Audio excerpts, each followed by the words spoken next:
Film dibuka memperlihatkan seorang kakek dan cucunya yang saat ini sedang mendatangi toko sepeda. Namun sayangnya, sepeda berwarna biru yang diinginkan oleh si cucu sudah habis. Si penjaga toko menyarankan agar mereka berdua kembali lagi besok hari, karena sepeda berwarna biru baru akan ada lagi.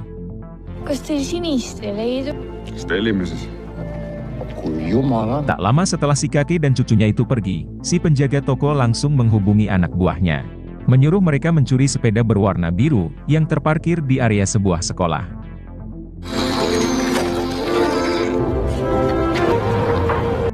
Ternyata, sepeda yang dicuri tersebut adalah milik seorang gadis bernama Matilda. Matilda tampak sangat sedih atas kehilangan sepeda kesayangannya itu. Ditambah lagi, mobil ibunya itu sering mogok, sehingga ia harus telat sampai ke sekolah. Di tengah itu, ibu Matilda ditelepon oleh suaminya yang bernama Markus. Markus adalah seorang tentara pasukan khusus, yang saat ini sedang bertugas di Afghanistan. Markus menelepon terkait perubahan rencana mengenai kepulangannya, yang ternyata harus ditunda selama 3 bulan lagi. Istri Markus tampak kecewa mengenai penundaan itu, mengingat Matilda sudah sangat rindu dengan ayahnya.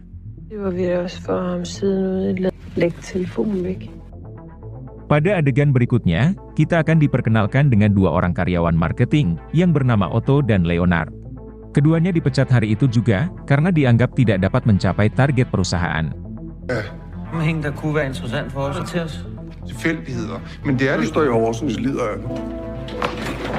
Kemudian Otto pulang menaiki kereta, sembari memperhatikan orang-orang di dalam kereta tersebut. Seperti seorang pria yang membuang makanannya, padahal makanan itu sama sekali belum tersentuh.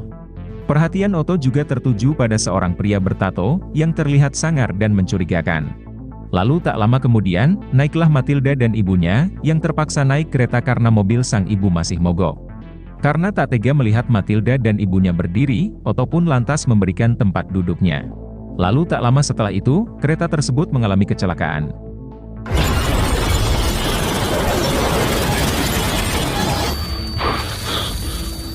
Sebagian besar tewas dalam kecelakaan naas tersebut, termasuk ibu Matilda. Sedangkan Otto dan Matilda hanya mengalami luka ringan. Saat hendak meninggalkan rumah sakit, perhatian Otto tertuju pada Matilda, yang tampak sedih dan terpukul atas kematian ibunya. Kematian sang istri sampai juga ke telinga Markus, akhirnya ia pun diizinkan mengambil cuti. Singkat cerita, Markus telah sampai ke negaranya. Terlihat Markus masih terpukul dan merasa menyesal, karena telah gagal melindungi keluarganya, akibat terlalu sibuk dengan tugas negara. Setelah itu, Markus langsung ke rumah sakit, untuk melihat mayat istrinya.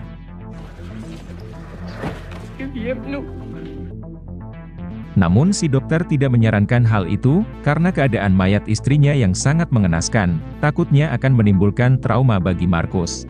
Namun Markus bersikeras ingin melihat jasad sang istri, untuk yang terakhir kalinya.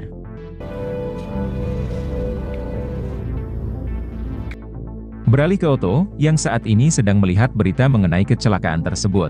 Ternyata, pria bertato yang ia lihat di kereta, merupakan seorang ketua gangster bernama Eagle, yang juga ikut tewas menjadi korban.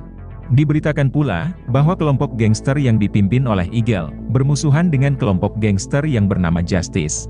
Mengetahui akan hal itu, Otto langsung berspekulasi, kalau kecelakaan ini sudah direncanakan untuk membunuh Eagle.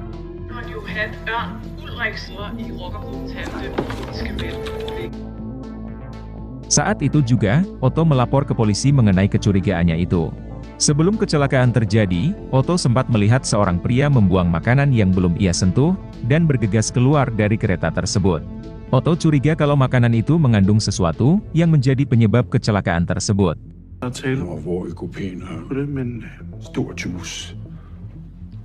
Kecurigaan Otto mengarah kepada kelompok gangster Justice, yang sengaja merencanakan kecelakaan itu, untuk membunuh Eagle si ketua gangster, yang diketahui menjadi musuh bebuyutan kelompok Justice. Akan tetapi, polisi malah mengira kalau Otto berhalusinasi, dampak dari kecelakaan ringan yang ia alami. Karena kecurigaan Otto tersebut, sama sekali tidak masuk akal dan terkesan mengada-ngada.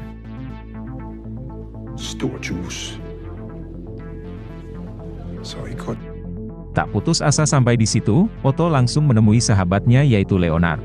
Otto meminta bantuan Leonard untuk meretas situs kereta demi mengetahui latar belakang pria yang membuang makanan tersebut. Karena Otto curiga kalau makanan itu mengandung sesuatu yang menjadi penyebab kecelakaan.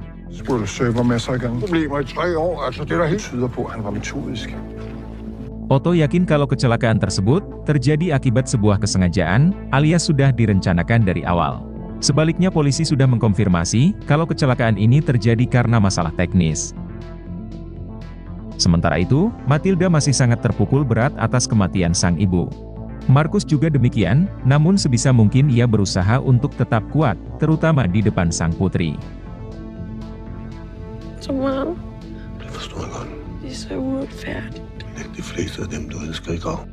Malam itu, Markus kedatangan Otto dan Leonard. Ternyata, Leonard sudah meretas situs info para korban kecelakaan kereta. Dan dari sanalah, mereka mendapatkan informasi mengenai ayah Matilda, yang ternyata seorang tentara pasukan khusus. Tujuan keduanya datang tak lain untuk memberitahu Markus perihal kecelakaan kereta yang menewaskan istrinya. Otto dan Leonard meyakini ada indikasi kesengajaan mengenai kecelakaan tersebut. Mereka berdua meminta Markus bergabung dalam mengusut kasus ini sampai tuntas. Mendengar hal itu, Markus langsung membawa mereka berdua ke gudang untuk melanjutkan cerita versi mereka. Tanpa banyak basa-basi, Otto langsung menceritakan terkait pria yang membuang sesuatu sesaat sebelum kecelakaan terjadi. Otto juga menceritakan terkait Igel, si ketua gangster yang sepertinya sedang diincar. Otto sudah melaporkan hal ini kepada polisi, tetapi ia malah dianggap mengada-ngada.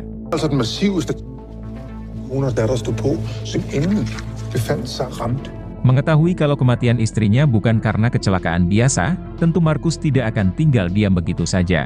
Dan Markus bertekad akan menemukan pelaku, meskipun hal itu tidaklah semudah membalikan telapak tangan.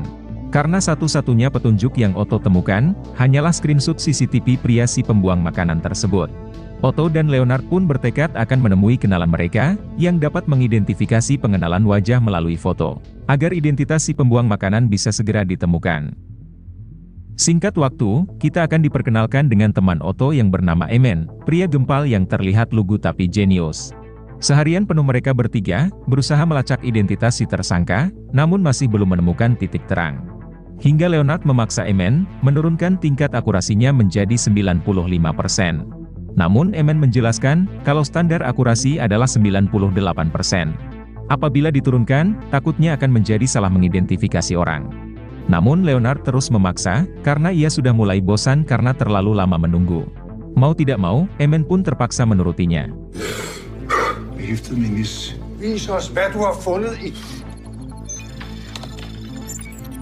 Setelah tingkat akurasi diturunkan menjadi 95%, pada akhirnya mereka berhasil menemukan tersangka yang dicari. Ia adalah seorang pria bernama Pele, yang diketahui merupakan adik dari si ketua kelompok gangster Justice. Hal ini tentu semakin menguatkan kecurigaan Otto, kalau penyerangan ini adalah sebuah kesengajaan, yaitu untuk menghabisi Igel, si ketua gangster musuh kelompok Justice. Di balik itu, Markus dibuat kesal karena putrinya masih belum pulang, padahal jam sudah larut malam. Ternyata, Matilda sedang bersama pacarnya yang bernama Siri. Markus lantas menyuruh anak gadisnya itu untuk segera masuk. Di mana hal itu membuat pacar Matilda kesal, dan langsung nyeletuk menghina Markus. Menanggapi sikap kurang ajar pacar anaknya itu, inilah yang dilakukan oleh Markus. Menyadari tindakannya sudah kelewat batas, akhirnya Markus pun meminta maaf kepada Matilda, namun tampaknya Matilda masih kesal.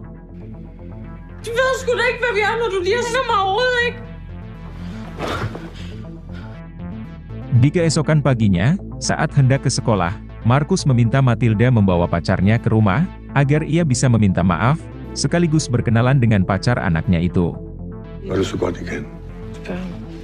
Tak lama setelah itu, Markus kedatangan Otto dan kedua temannya, sembari membawa berkas penyelidikan mereka.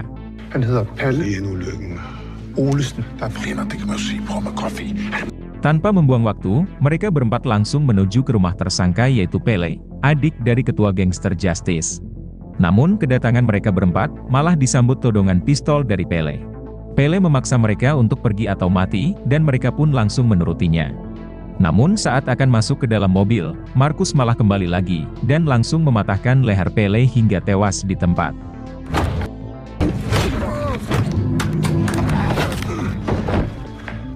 Otto dan Leonard hanya bisa mengenyutkan dahi, menyaksikan kebrutalan Markus. Namun tidak demikian dengan Emen, ia justru senang melihat gangster sampah masyarakat seperti Pele, tewas dengan cara mengenaskan.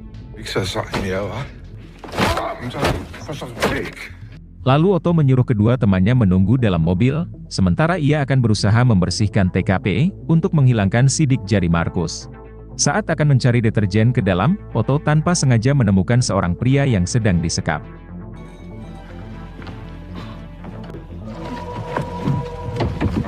Otto yang ketakutan, langsung bergegas menuju ke mobil, sampai lupa membersihkan TKP.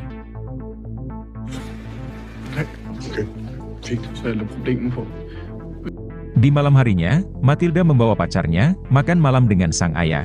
Pada kesempatan ini, Matilda menyarankan agar ayahnya itu berkonsultasi ke psikiater. Karena sikap Markus sangat jauh berubah sekembalinya dari tugas perang, ditambah lagi dengan kematian mendadak istrinya. Namun Markus menolak saran dari anaknya itu, ia merasa, dari dulu wataknya memang sudah seperti ini. Ditambah lagi dengan didikan keras dari kesatuan militernya.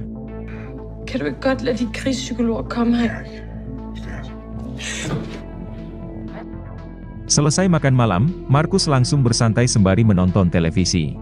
Kebetulan ada berita terkait kelompok gangster Justice, yang dianggap meresahkan negara, akibat bisnis haram dan kebrutalan mereka. Ironisnya, mereka selalu lolos dari jeratan hukum, karena memiliki koneksi dengan para petinggi pemerintahan. Mengetahui akan hal itu Markus semakin geram, dan semakin bersemangat untuk membantai kelompok Justice.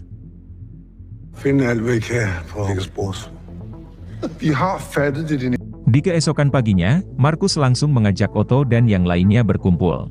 Di sini, Markus meminta ketiga temannya itu, mengumpulkan info semua anggota kelompok Justice. Karena Markus berencana, akan membantai mereka semua untuk balas dendam. Mendengar hal itu, Emen dan Leonard setuju dan bersedia membantu.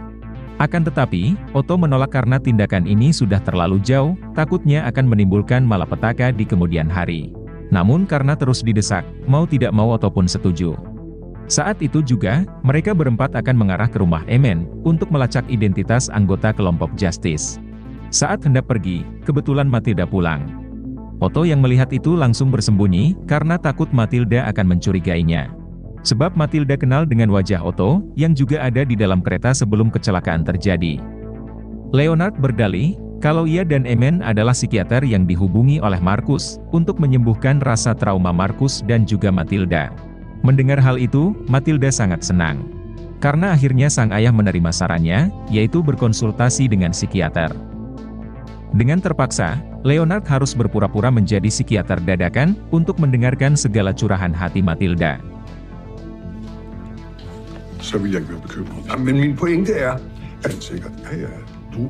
Di balik itu, pria yang dulu disandra oleh Pele, kini diinterogasi oleh kakaknya.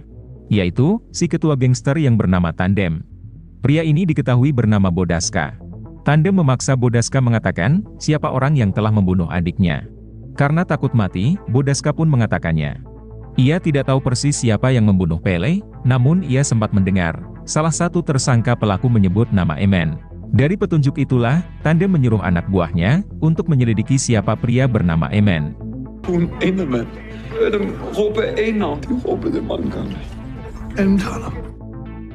Beralih ke Markus. Mereka sengaja menyelidiki anggota kelompok Justice, di dalam gudang rumah Markus agar Matilda tidak curiga. Tetapi sayangnya, komputer di rumah Markus sangat lelet. Emen lantas menyuruh mereka bertiga, untuk menjemput komputer yang ada di rumahnya. Saat itu juga, mereka bertiga meluncur ke rumah Emen. Namun sesampainya ke sana, ternyata sudah ada kelompok Justice yang mengintai rumah Emen.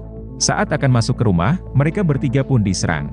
Markus yang seorang pasukan khusus terlatih, mampu membalikan keadaan dengan menghabisi mereka semua.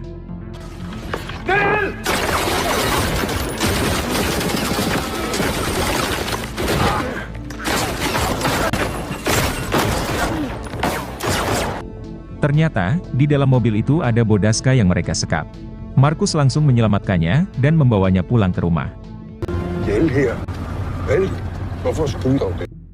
Sesampainya di rumah, Markus meminta mereka bertiga, untuk menginap sementara di rumahnya.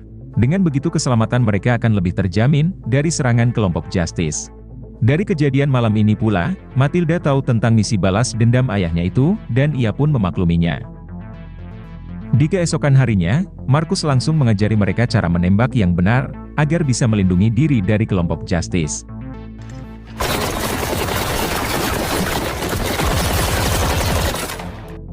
Di balik itu, Tandem sudah mendapat info semua pelaku pembunuh adiknya, dan ia pun berniat akan melancarkan misi balas dendam.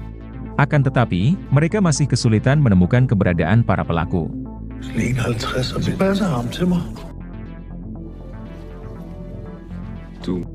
Sementara itu, Matilda sudah mulai dekat dengan ketiga teman baru ayahnya itu, terutama dengan Otto. Namun tanpa sepengetahuan Matilda, Siri malah mengupload foto dirinya bersama Otto di Instagram. Di waktu yang bersamaan, Emen telah berhasil meretas ponsel anggota gangster Justice. Dari sanalah Emen mendapat petunjuk, kalau sebagian gangster tersebut akan berkumpul di sebuah bar. Singkat cerita, mereka berempat sudah berada di depan bar tersebut. Di saat para gangster itu hendak pulang, Markus langsung membantai mereka semua.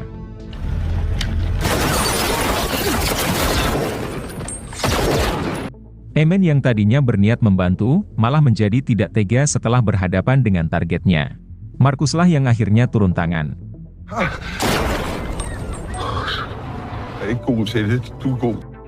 Di keesokan paginya, saat kelompok Justice sedang berkumpul, salah satu anak mereka menemukan video Otto, yang terpampang di dalam Instagram milik Siri. Kebetulan pula, anak ini satu sekolah dengan Siri yaitu pacar Matilda. Beralih ke Otto, yang saat ini sedang berbincang dengan Bodaska. Otto bertanya kenapa Bodaska bisa berurusan dengan gangster seperti Pele. Bodaska menjawab, karena ia dijual oleh ibunya menjadi gigolo. Otto bertanya, apakah Bodaska tahu mengenai kecelakaan kereta, yang menewaskan banyak korban jiwa. Bodaska pun menjawab, semua orang di Denmark tahu mengenai kecelakaan itu. Tetapi di hari kecelakaan terjadi, Pele dan Bodaska sedang berada di Jerman. Mendengar hal itu, tentu Otto sangat terkejut. Karena ternyata, mereka sudah salah membunuh target. Dan benar saja, setelah ditelusuri lagi, ternyata pelaku sebenarnya bukanlah Pele.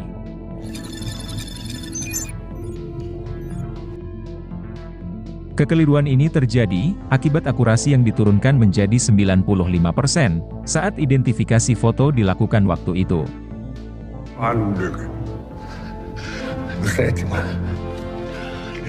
Mengetahui akan hal itu, tentu Markus sangat kecewa dan marah. Bukan hanya sudah salah membunuh orang, Markus juga kini harus berurusan dengan kelompok gangster, yang paling ditakuti di Denmark. Untuk meluapkan kekecewaannya, Markus langsung masuk ke kamar mandi, lalu mengobrak-abrik barang yang ada di sana. Kemudian, Otto masuk untuk menenangkannya. Ternyata, si pembuang makanan saat di kereta, adalah orang Turki yang bekerja di stasiun kereta tersebut. Dan fakta sebenarnya, kecelakaan itu terjadi murni karena kesalahan teknis, tanpa ada yang sengaja mensabotasenya. Sementara itu, Tandem dan kelompoknya mendatangi kediaman Siri. Mereka memaksa Siri mengatakan, di mana alamat keberadaan Otto. Karena tidak tahan lagi disiksa, mau tidak mau Siri pun terpaksa mengatakannya.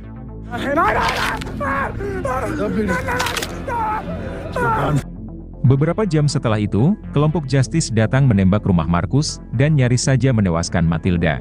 Untung saja Markus menyelamatkannya tepat waktu, meskipun dirinya yang justru tertembak.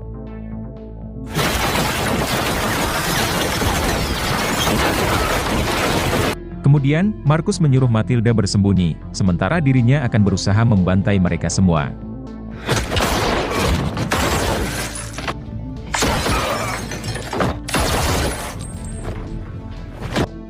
Di saat Markus sedang fokus membantai mereka satu persatu, di saat itu pula lah, Matilda berhasil ditangkap oleh Tandem. Pada akhirnya Markus menyerah, demi keselamatan putrinya itu. Markus pasrah akan dihabisi, dan memohon kepada mereka untuk melepaskan anaknya. Saat Markus akan mereka habisi, Otto dan yang lainnya muncul, memberondong kelompok Justice dengan tembakan beruntun.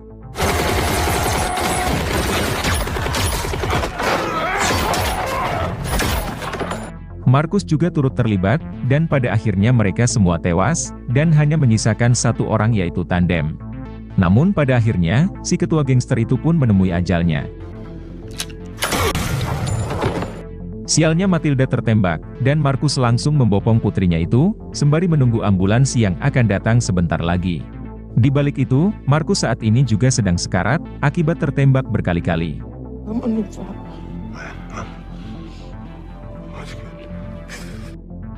Adegan berpindah pada 2 bulan kemudian, tepatnya pada malam Natal. Kini Markus sudah menganggap Otto dan yang lainnya, sebagai bagian dari keluarga mereka. Apalagi berkat mereka bertiga, Markus terbebas dari hukuman. Karena semua mayat kelompok Justice telah mereka bersihkan, tanpa menyisakan sedikit pun bukti dan sidik jari.